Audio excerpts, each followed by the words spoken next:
we adjust the red balance on the video now?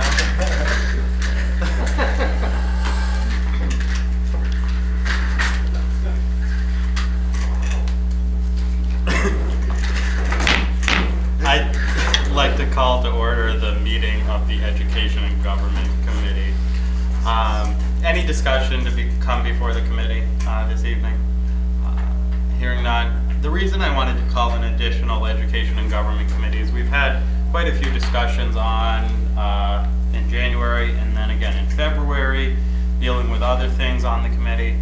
Moving forward in 2015, last year we discussed at length about the charter and how to proceed with doing what's right for the county and amending the charter to get it into a form that will hopefully eliminate most all possible friction points and ambiguities in the charter. And now over the last year we've found a lot of those points that we didn't even know were present a year ago. We've done a lot of investigating with outside help, including the New York State Association of Counties, and just wanted to kind of make sure everybody was on the same page. I prepared a little handout, which you all should have on your desks, about the charter and about charters in general. The first page of the handout includes a table of all the chartered counties in the state, how they are legislatively represented and how they are executively represented. You can see that there's 22 overall. We are the newest, and we fall into company with Putnam and Sullivan County and being the smallest legislative form. So just some things to keep in mind. Under that, I've outlined the amendment process for amending a county charter. There's three different types of amendments that would take place. One that transfers a power or function of one municipality to another. So if the county were to take on a function of a town or village government, or as we saw in 2012, one form of county government transferring functions to another form of county government, that requires a mandatory referendum and requires a majority vote in the cities as well as the county as a whole.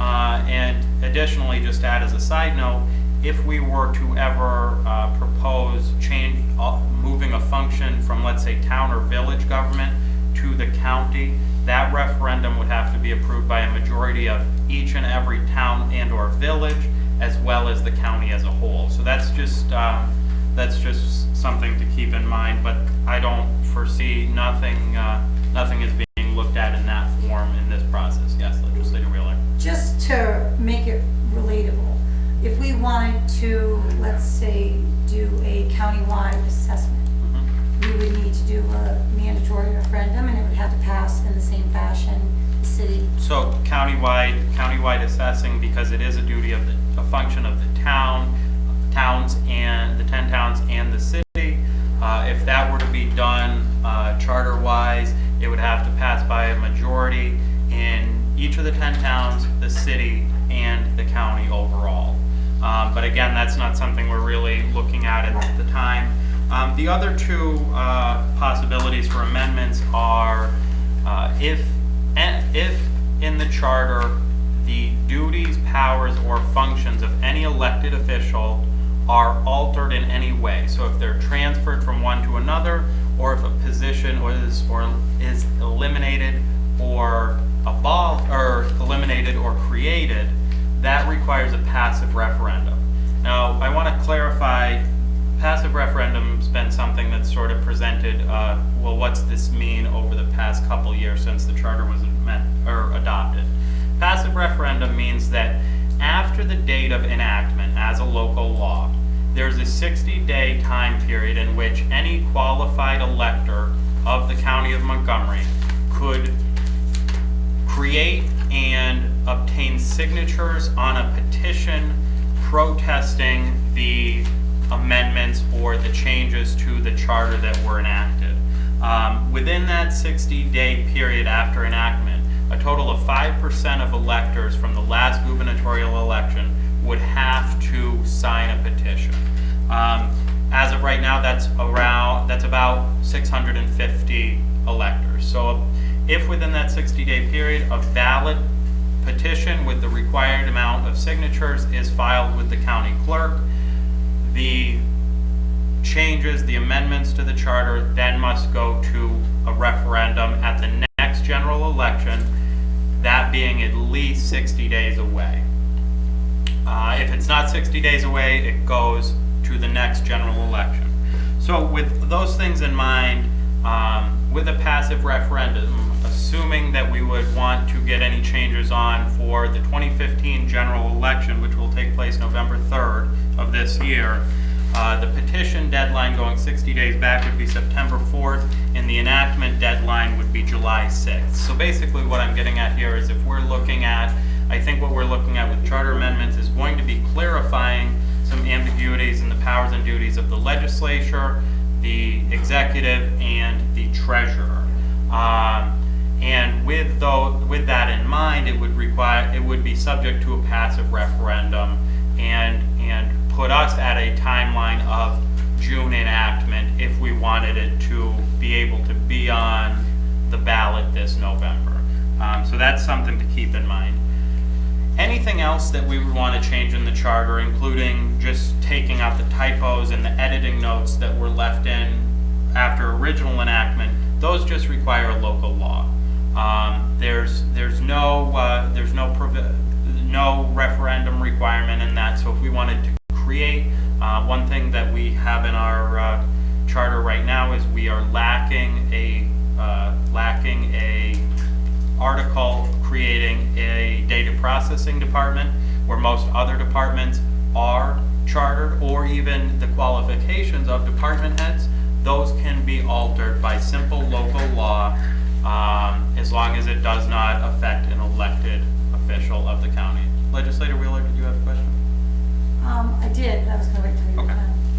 done. So that kind of, I just wanted to go through the amendment process so everybody's on the same page here. The last 4 pages. Well, if I could actually, Yes, go ahead. before, there were things in the charter regarding specifications of jobs, which, according to New York State Civil Service law, only the personnel director can do that. Even though it was called to the attention of the Charter Commission, it was still done. So it is now in our charter, certain specifications for certain jobs, which we can correct. But Well, is that part, would that be part of? Okay, so I'll answer that twofold. Thank you. As long as the position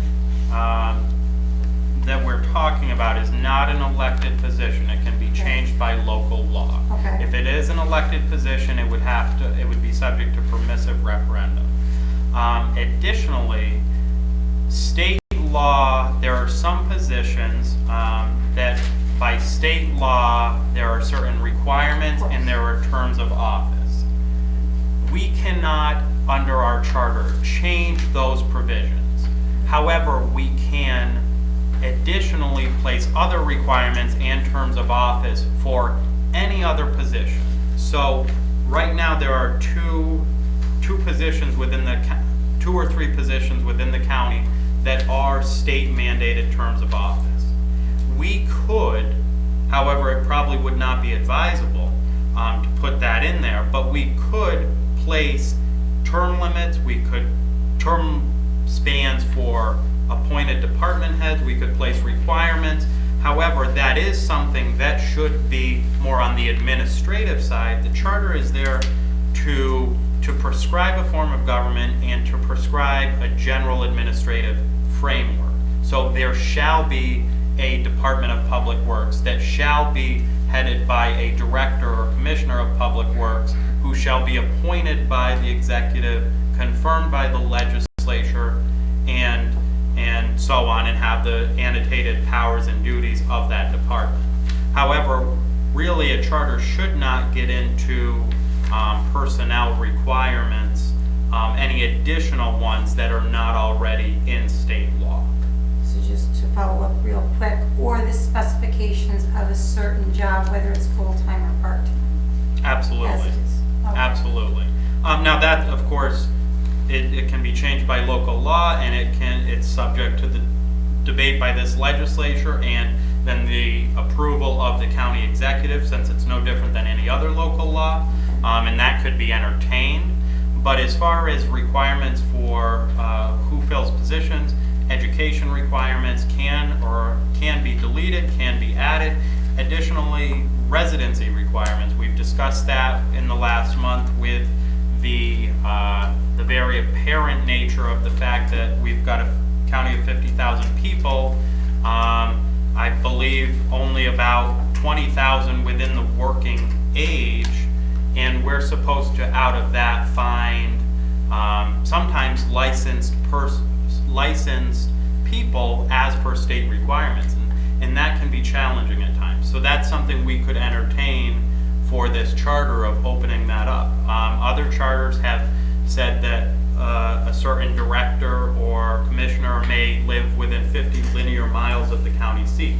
That's a pretty large area, and in that case it was applied specifically to one position. I would say that if we were to do something like that, it should be a blanket policy and affect everyone equally, because that would be the fair thing to do. But we've discussed in the last year opening that up to adjacent counties, Yeah. because you would open your pool of qualified candidates tremendously. But those would all be things that could be changed by local law, and the electeds of talking about requirements of elected officials, that would not be able to be altered in that of a residency requirement for elected official. You have to live within the jurisdiction that you are running for office, whether it be a legislative district or the county at large. So that's pretty much the amendment process. Are there any questions just about the amendment process at this point? Okay. The next 4 pages of this handout, I've exerted directly from a Department of State document called Adopting and Amending County Charters. And basically, I'm just putting this out there for your own reference. The first section is what a charter must, may, and may not do, which I think is very important to know, and exactly what we can prescribe, what we cannot supersede, and what we optionally can do. So those are all there. And then there's a section on county executive authority, again directly exerted from the state document, talking about what elected county executive can, what they let me look at seeing exactly how they separate this out. But there are different forms. If any of you are aware of general forms of government, there's different forms. Like for the city, there's strong mayor form versus non-strong mayor form, and the same goes here. And I don't think anybody here is thinking about or suggesting changing the general form of government, just clarifying exactly what the powers and duties are. And under this section on county executive authority, it is a little vague in that it's broader. However, it outlines some of the general responsibilities of an executive and an executive legislative form of government, which I think is good for us all to look at that kind of objectively, it being not the charter, but at a larger level how a two-branch form of government generally works. The next section is on county legislature authority and legislative powers and duties. One of the most in that as well is similar to that last section. However, following that up, there was a really great section on legislative and executive relationships. And I have gone ahead and underlined and highlighted a couple provisions in that, because I think that gets to the heart of what we're looking to do with these amendments. And it talks about how you need a successful working relationship between the executive and legislative branch. And I'm quoting, "For this reason, it is important that the charter, by clear allocations of powers and duties, eliminate as many potential friction points as possible." And I think that's what we all are aiming to do here, to prevent any possible legislature and executive from ending up in a conflict that could end up in a court of law.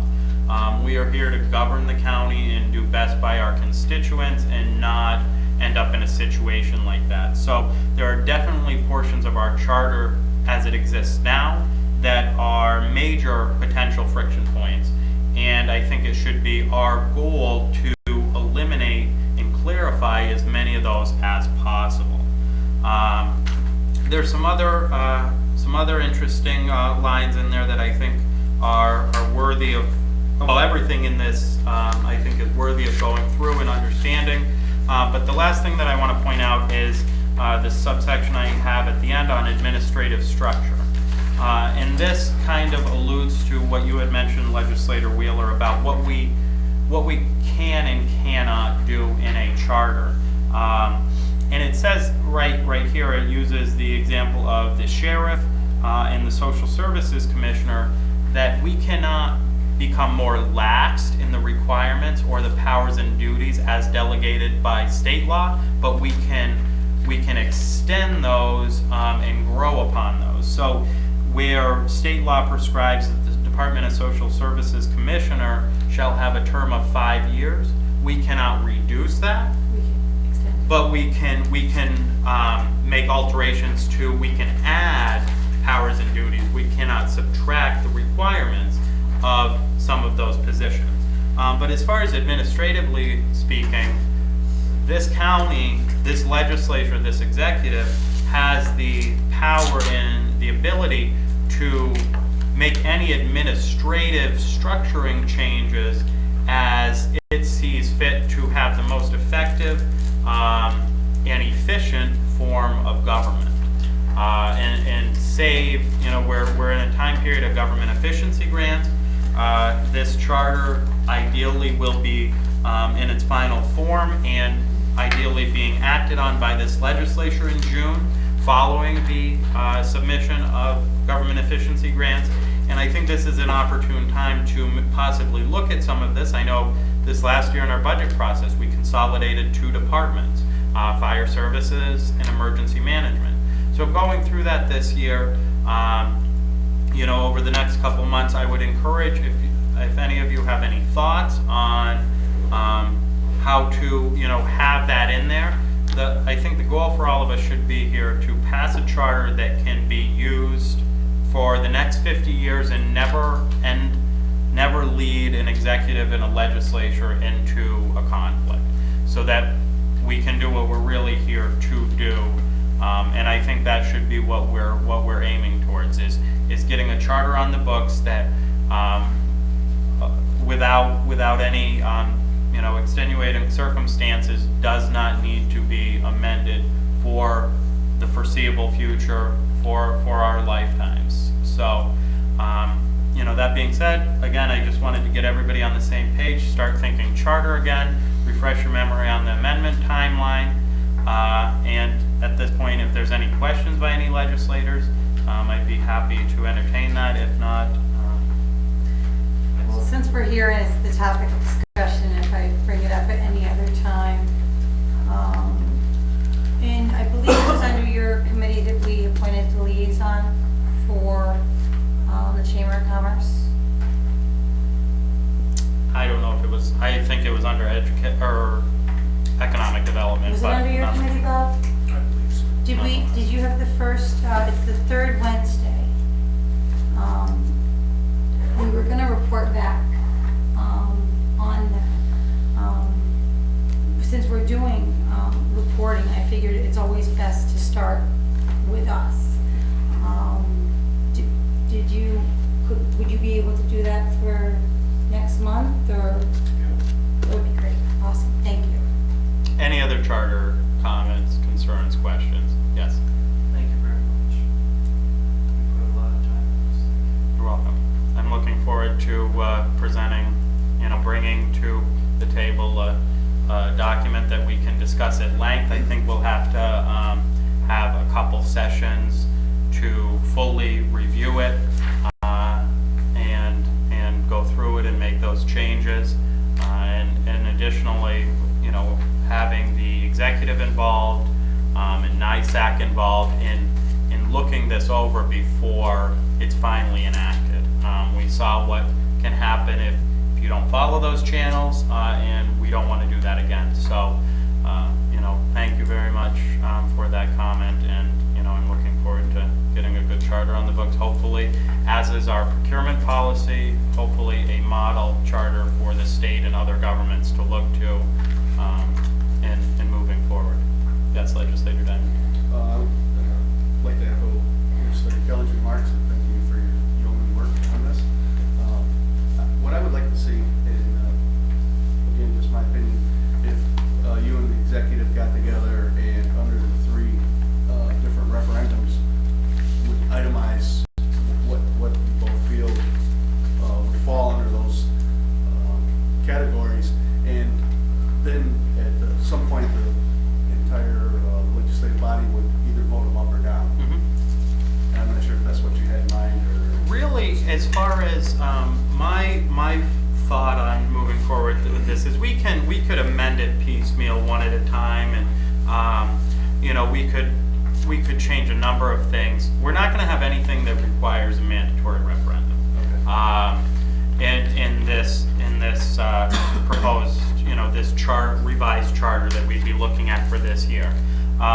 Anything administratively, there's a section that says, in parentheses, need to check on this. Those are the types of things that are just going to be local law, no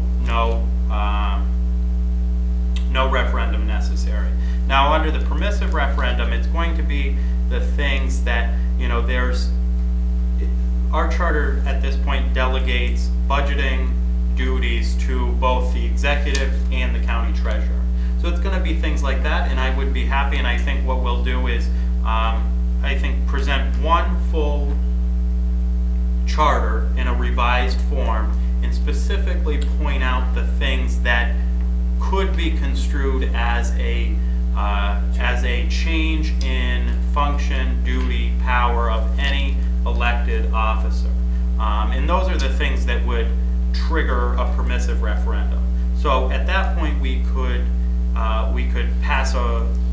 always pass a local law enacting the charter without transferring any powers, which would take effect right at whenever we designate, whether it be 80 days after, January 1st, 2016, whatever it may be. We could do that, and that would take place. But anything that would transfer the powers, we can, set aside, make sure we annotate directly, so we all know exactly what could trigger that permissive referendum process. So that's how I'm kind of foreseeing it move forward. And we can always, if we adopt one local law to amend the charter in its entirety, and let's say it were to go to permissive referendum and it were to possibly fail at referendum, that's nothing, that's just saying that those changes in executive or in elected authority, duty, function, those were turned down. But then at that point, to go back and say, okay, well, we have a typo here, we can change that internally and say, seeing that, these things we can't move forward with, we can still move forward with these. So there'll be a clear, we'll make sure that I will make sure that will be a very clear provision to this revised charter. And ideally, it will be coming, I think it's something that, there's a lot of work and research behind the scenes, and then to get it to everybody here to have a full review, I would foresee that process taking a month or 2 in itself, so that we're not taking action on something prematurely. Any other discussion? Or any business to come before the committee? If not, I would entertain a motion to adjourn. Make the motion. And I will second. All in favor? Aye. Aye. We are adjourned.